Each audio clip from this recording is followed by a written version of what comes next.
Magluluto ako ng ulam ko ngayon, miswa, na may patola at pork balls.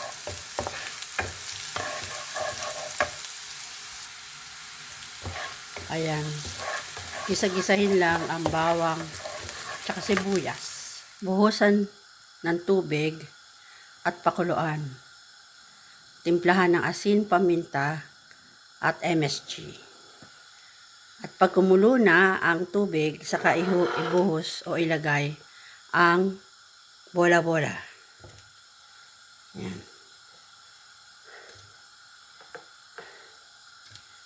Yan. Pork balls. Sa paggawa ko ng pork balls, yung natira kong lumpiang Shanghai, ang siya kong ginawang bola-bola. O, diba? Malasa na siya kasi nababad na siya ng ilang araw. Nilagay ko yan sa fridge.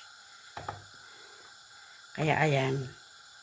Itong bola-bola ko, bola-bola ng Shanghai.